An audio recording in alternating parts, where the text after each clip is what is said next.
I want to do something revolutionary for my city.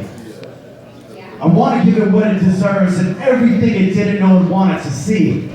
Like peace of mind, not splattered across the sidewalk. Blood spots, footsteps to the white chalk, and despite the sun being up, it still feels dark. Found another body at the pond, this time up in Meddy Park, right next to the hospitals, on the opposite end of the boulevard, facing the bush lands, the one furthest away from the 911 calls. And I want to stalk the darkness like a rising star. Keep it running away, always trying to duck and hide behind my back. I just hope God's grace get my spine the strength to hold the weight of Amarillo's shadow, but don't ask how far I'm willing to go.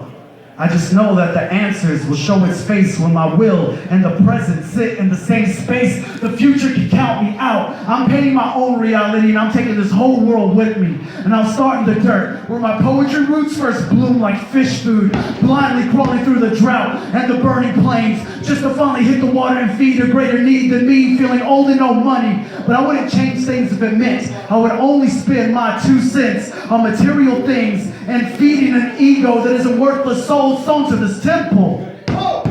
You don't build a home or a church out of bricks. It's birthed from blood and sweat, like a wine and water mix. The physical is just an aftertaste of the spirit feeding itself into this reality. So use your mind, don't let it limit you, because laws of nature and man were meant to keep us cuffed and from straying too far from the hand that grieves. When the truth is, recognizing the divine and the subtleties of everyday life does not sideline the existence of a greater creator. It just puts the proof inside every set of eyes that we walk by on a daily basis. If we treated everybody like they could be the reincarnation of the Buddha or the second coming of Christ, then it would rain mercy, just like Lubbock eyes drowned droughts when Buddy Holly died. I got to see Dimebag Darrell at an Aztec venue before he looked down the barrel of a 45 caliber pistol. I never knew Brian Dennehy, but I met plenty of people that missed him. Astronaut Rick Husband left behind a widow, and so many of the poets of my city write about suicide just to paint a different shade on the friendly face haunting their mind. This place be really fucking brutal, y'all. See, I'm not the inverse, and I'm for damn sure not the answer. But I want to be the catalyst that brings balance and tips the scale in favor of the people I have nothing to give them.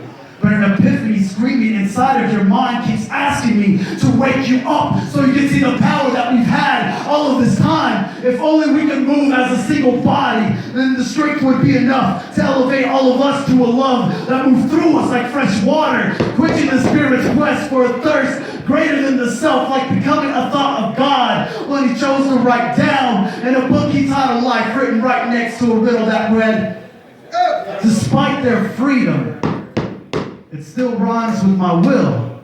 When will they realize the actions they take will match the ink that I spill? Will we choose to create and uplift or destroy and kill? Thank you. Ladies and gentlemen, give it up for DCR.